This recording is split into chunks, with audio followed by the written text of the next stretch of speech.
Salam Kuningan berdesa.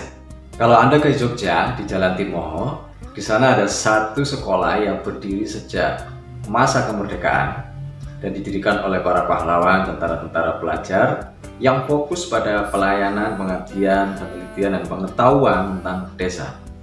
Satu-satunya mungkin di Asia Tenggara sekolah tinggi yang mempelajari khusus pengetahuan, penelitian, dan pengabdian masyarakat desa. Jurnal Governabilitas yang dicetak dan diterbitkan oleh STPMD APMD Yogyakarta sangat menarik menurut saya. Redaksinya yaitu Pak Guno dan Pak Fatin menyatakan dalam pengantarnya nanti yang akan terbit, Jurnal Governabilitas ini akan membongkar habis ilmu pemerintahan di Indonesia. Ada beberapa penulis yang nanti akan Anda ketahui ketika membeli dan membaca jurnal tersebut. Silakan langsung pesan di STPMD APMD Yogyakarta untuk memperoleh jurnal governabilitas ini. Tentu Anda yang seorang peneliti atau seorang pegiat desa, aktivis peneliti, dan mungkin ya sosok yang peduli terhadap desa, penting sekali untuk membaca jurnal ini. Salah satu yang membuat saya tersentuh adalah deklarasi dari jurnal ini akan dibarengkan, atau launching dari jurnal ini akan dibarengkan dengan deklarasi Mazhab Timoho. Mazhab Timoho ini satu mazhab yang menegaskan posisi pengetahuannya dalam atmosfer desa dan berdesa. Nah, jurnal governabilitas ini ada 5 yang dia tekankan menjadi fokus pembahasannya. Yang pertama adalah government. Bahasa Indonesia yang paling mudah ya pemerintah. Kemudian governing, cara memerintah. Yang ketiga governance, tentang proses kepemerintahan itu sendiri. Kemudian governability, itu kapasitas cara berpemerintahan pada sistem dan dunia kemasyarakatan. Yang terakhir governmentality, yaitu selubung kekuasaan yang dibongkar habis, teknik-teknik kekuasaan yang mendisiplinkan yang begitu dahsyat mencengkeram desa. Nah, jurnal ini akan menekankan pada 5 kata itu: government, governing, governance, governability, and governmentality. Tulisan Sutoro Eko dalam jurnal governabilitas seperti biasa akan menukik pada kritik epistemologis. Ilmu pemerintahan menurut Sutoro Eko itu konsepsinya berasal dari Anglo-Saxons tentang apa sih pemerintah itu. Nah, kalau Anda kuliah, Anda sekolah mulai SMA mungkin atau di madrasah sampai kuliah diajari tentang itu, konsepsi Anglo-Saxons tentang pemerintahan. Tetapi pada prakteknya ilmu pengetahuan pemerintahan dan politik yang berkaitan dengan pemerintahan cenderung memaknainya secara administrasi. Jadi kalau secara guyonan itu ilmu pemerintahan adalah ilmu belajar bagaimana cara memerintah, mengabdi kepada pemerintah, dan akhirnya jadi tukang ketiknya pemerintah. Ini sindiran lah bahwa ilmu pemerintahan itu secara khas di Indonesia ya campur-campur. Konsepnya dari Anglo-Saxons, mengimpor juga dalam segi prakteknya itu administrasi dari Eropa kontinental, ya sebatas itu Bestuurskunde, ilmu pemerintahan. Nah, menurut Sutoro Eko dalam jurnal governabilitas, ilmu pemerintahan yang khas Indonesia ini menjadi hampa ketika dia hanya mengabdi pada kepentingan elit pemerintah saja. Pada konteks prakteknya yang sangat dikuasai oleh praktek-praktek administrasi, menurut saya tidak lebih dari Anda belajar diktat ilmu pemerintahan, setelah lulus bekerja ya hanya membuat TOR, term of reference, ya jadinya ya diktator. Jadi diktat hasilnya TOR. Salah satu kritik tajam yang dalam jurnal governabilitas ini dituliskan Sutoro Eko adalah ilmu pemerintahan cenderung anti politik, lupa pada hukum dan enggan pada administrasi. Artinya apa? Memang seolah-olah belajar tentang pemerintahan, tetapi dia dalam konteks hukum, cara berhukumnya sangat dipatahkan dengan mudah oleh spirit pengabdiannya kepada elit pemerintah. Jadi ilmu pemerintahan itu cenderung tidak melayani rakyat, apalagi rakyat desa. Cenderung kalau kuliah mungkin 80% di Indonesia ya sibuk mempelajari siapa itu presiden, wakil presiden, menteri, bupati, dan seterusnya. Sehingga cita-cita Anda tidak mengabdi untuk rakyat, tetapi bagaimana mengabdi pada elit. Nah, konteks administrasi ini yang dibongkar terus oleh Sutoro Eko, sehingga dia menyatakan begini, bahwa ilmu pemerintahan itu sudah saatnya meletakkan dirinya untuk selalu kritis terhadap layanan-layanan yang ditujukan kepada penguasa.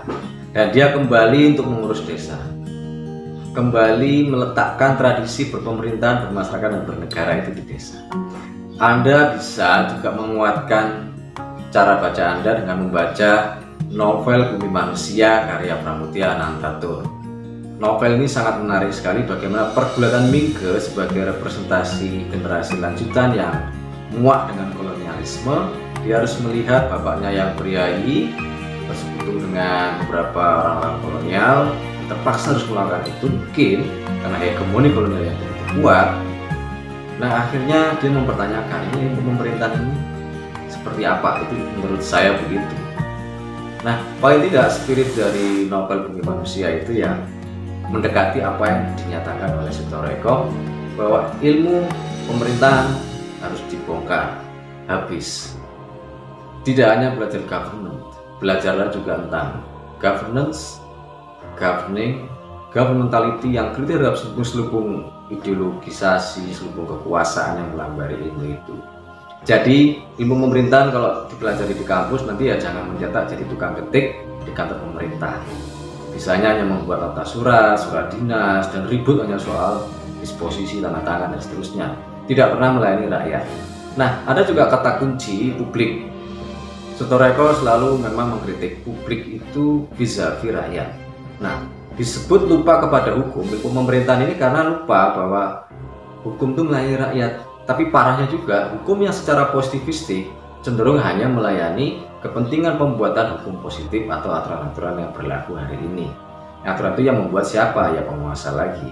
Nah, disinilah ilmu pemerintahan hadir untuk merefleksikan bahwa hukum itu kembali melayani rakyat. Nanti kita akan melihat perkembangan gagasan berikutnya dari ilmu pemerintahan ini, bahwa hukum tidak lagi hanya konteksnya bermain pada sistem, tetapi juga pada konteks hukum deliberatif. Hukum yang memang bermain di wilayah komunikasi masyarakat, opini-opini publik yang rasional, dan itu pemerintahan hadir untuk mengkomunikasikan antara kepentingan rakyat dengan hal-hal yang administratif. Jadi administrasi tidak bisa ditinggalkan, hukum positif juga tidak terlalu ditaati, tetapi mampu direfleksikan setajam-tajamnya melalui ilmu pemerintahan. Pendek kata, apa yang dinyatakan oleh Sutoro Eko ini melecut sebenarnya bahwa ilmu pemerintah itu jangan terlalu anti pada politik, tetapi politik ini maknanya adalah politik untuk kerakyatan, bukan politik kepada elit. Hukum, lupa pada hukum juga begitu. Lupa pada hukum maksudnya hukum yang melayani rakyat, bukan hukum yang melayani kepentingan kepala negara misalnya, atau bupati, bukan. Mereka adalah representasi dari rakyat. Jadi kosakata rakyat dikembalikan lagi dalam ilmu pemerintahan. Enggan pada administrasi maksudnya dalam enggan pada konteks administrasi yang memang mampu melayani kepentingan rakyat, bukan melayani kepentingan ofisial atau perkantoran dalam kantor pemerintahan. Mudah-mudahan Anda setelah membaca tulisan ini akan sadar bahwa setiap Anda datang ke kantor kecamatan, pemerintah desa, dan seterusnya, atau mungkin sampai ke istana, Anda tidak lagi melihatnya sebagai, oh mereka ini pekerjaannya hanya melayani surat menyurat. Ini yang problem di mana-mana. Nah, kaitan dengan di desa juga begitu. Surat menyurat itu sebenarnya hanya kelanjutan dari proses aspirasi, usulan, dan politik yang berlangsung di desa ini. Tulisan kedua adalah tulisan dari Andi Sandi Antonius, ilmu pemerintahan sebagai sumber dan substansi hukum tata negara. Kalau saya baca tulisannya ini lebih banyak dalam kerangka normativitas. Jadi hukum administrasi, hukum tata negara, dan ilmu pemerintahan dihubungkan dalam selubung diskursus normativitas. Sehingga akhirnya ada muncul satu istilah dari Andi Sandi Antonius ini. Rohnya adalah ilmu pemerintahan sebagai roh, ilmu hukum sebagai tubuh. Jadi pemerintahan, gejala pemerintahan, dan seterusnya itu tetap menjadi fokus, menurut Andi menjadi fokus ilmu pemerintahan. Fenomena pemerintahan seperti itu. Itu yang dikritisi oleh Storeko sebenarnya. Tetapi hukum menurut Andi itu berfungsi sebagai pengkonkretnya. Nah, pandangan semacam ini akhirnya berujung pada penghampiran bahwa secara pragmatis kedua ilmu hukum bertemu pada satu titik untuk melayani kepentingan publik misalnya. Tetapi titik bahayanya adalah diskursus hukum yang hanya normatif, tata negara dan seterusnya, tidak ada sentuhan sosiologi, ini juga kurang membawa kita pada tepian-tepian batas-batas pengetahuan bahwa hukum itu ya tidak hanya bicara tentang teks. Nah, suatu ketika mungkin kajian-kajian ilmu hukum yang normatif ini sudah bergerak ke arah pengetahuan yang lebih kritis, terutama hukum deliberatif, aspek demokrasi dan seterusnya, bukan berputar-putar pada konteks normativitas saja. Tapi tidak ada masalah bahwa tulisan Andi Sandi Antonius ini paling tidak dapat dipahami oleh mahasiswa yang memang suka secara hukum itu dipahami aturan hukum sebagai teks. Padahal itu hanya satu kajian saja yang disebut substansi hukumnya.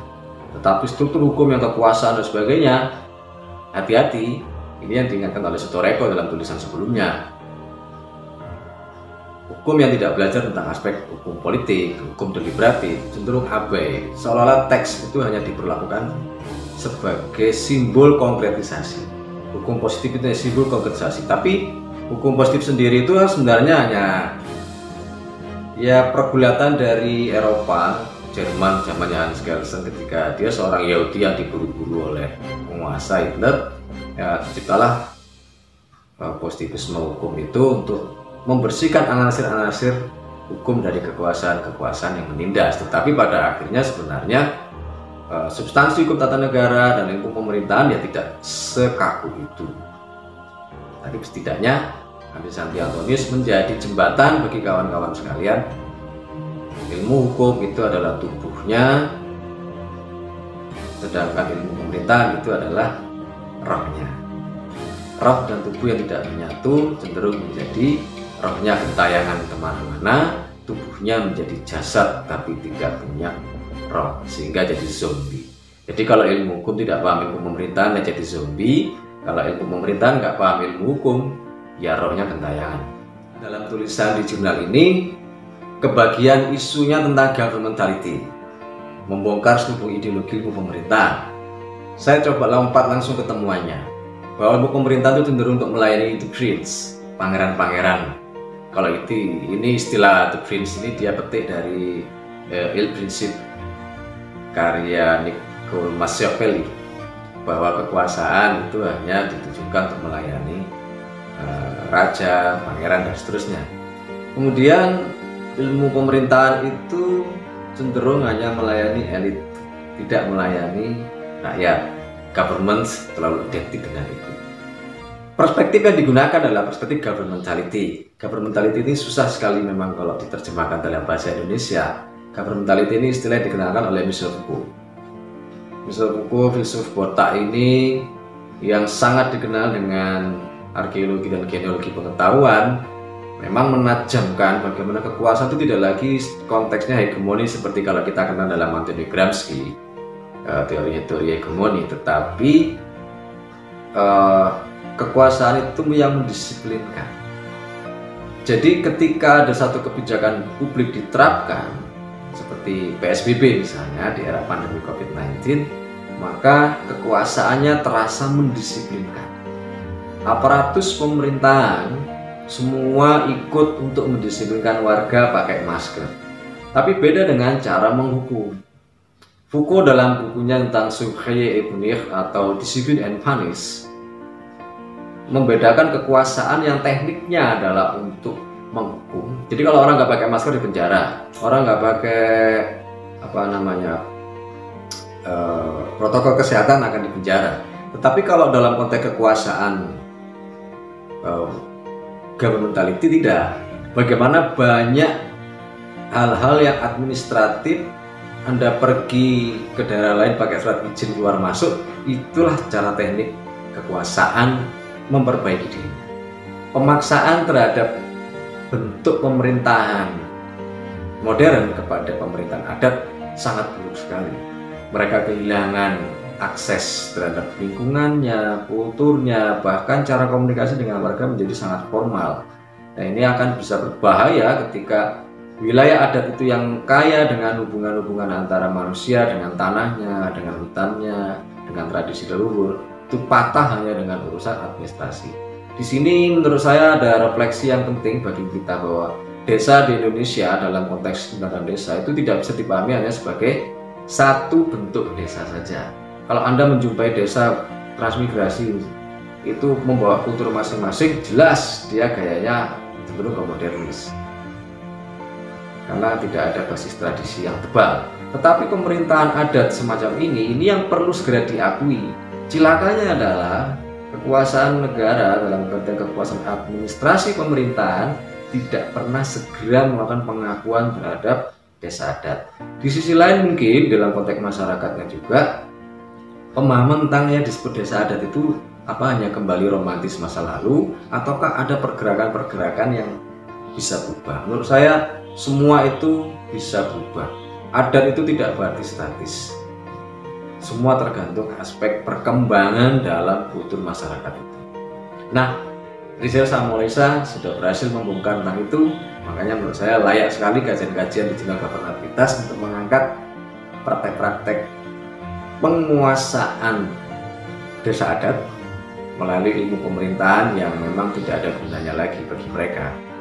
Dan memang sudah saatnya pemerintahan adat ini untuk segera diakui di tahun-tahun 2020 ini. Pemerintahan Lagai yang representasi dari pemerintahan adat yang sangat tebal sekali tradisi, kultur, dan personalitas kolektifnya jangan dipaksakan untuk menjadi desa dalam tanda petik yang hanya semata-mata ngurusi proyek dan administrasinya yang agak akhir saya bahas dan tulisan saya sendiri. Dalam Jurnal Governabilitas saya menulis tentang hubungan antara ilmu hukum, ilmu pemerintahan, dan Republik Desa. Ilmu hukum dan ilmu pemerintahan ini saya pecah dua dalam jurnal ini. Yang pertama dikaji secara dogmatis. Maka kita temukan banyak hal bahwa ilmu hukum hanya mempelajari hukum positif, hukum tentang peraturan. Sedangkan ilmu pemerintahan bicara tentang fenomena pemerintahan, cara kerjanya seperti apa, yang dalam konteks tulisan sebelumnya lebih banyak bebannya pada konteks administrasi. Dalam konteks demikian, saya mengenalkan yang disebut sosiologi hukum, bagaimana hukum dipahami sebagai institusi. Hukum yang dipahami sebagai institusi itu kondisinya adalah masyarakat berinteraksi dalam dirinya. Konteks pandemi COVID-19 misalnya, kebijakan PSBB dan segala hal isu pencabutan dana desa itu dipahami sebagai represi tindakan ekonomi dan politik. Mereka terima PLTDD tetapi mereka tidak tahu bahwa dalam Perpu maupun undang-undang itu sebenarnya yang disebut dengan pencabutan dana desa itu tidak ada. Yang ada hanya memang pembatalan bahwa dana desa sebagai haknya desa dalam dana desa untuk sementara tidak diterapkan sama PLT. Kemudian hukum sebagai medium. Hukum sebagai medium itu hubungan antara hukum dengan sistem pemerintahan.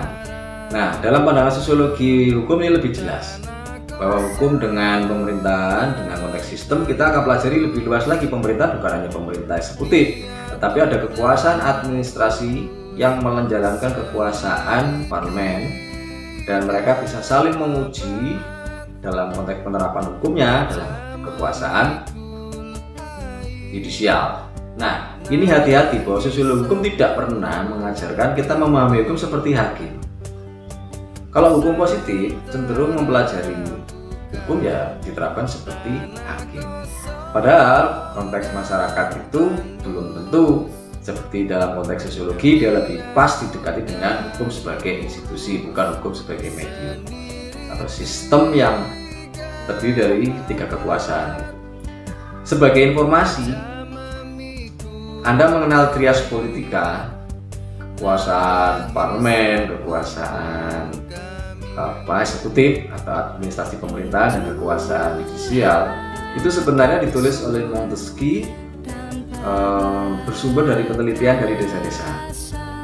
Dalam buku saya tentang pokok inspirasi kemandirian desa, pada hukum desa, Anda bisa menyaksikan bahwa Montesquieu Anda bisa membaca bahwa Montesquieu itu dalam teks bahasa Perancisnya, dia meneliti desa-desa yang punya cara rekonsiliasi konflik, punya cara hukum perdamaian sendiri, baik di desa China, desa di Jerman, maupun desa-desa tua di tempat lain. Nah, berdesa itulah praktek tradisi, praksis tradisi berpemerintahan, bernegara, dan masyarakat di desa. Jadi berpemerintahan ya mengikuti apa ditulis di Jenaka Pernapitas ini, bukan sekedar melihat gejala pemerintahan atau praktek administrasi, tapi cara mengorganisir rakyat desa untuk bisa setara dengan kondisi pemerintahan. Baik, sahabat berdesa sekalian, jangan lupa beli jurnalnya, Jurnal Pernapitas di STPMB APMP Yogyakarta. Berdesa.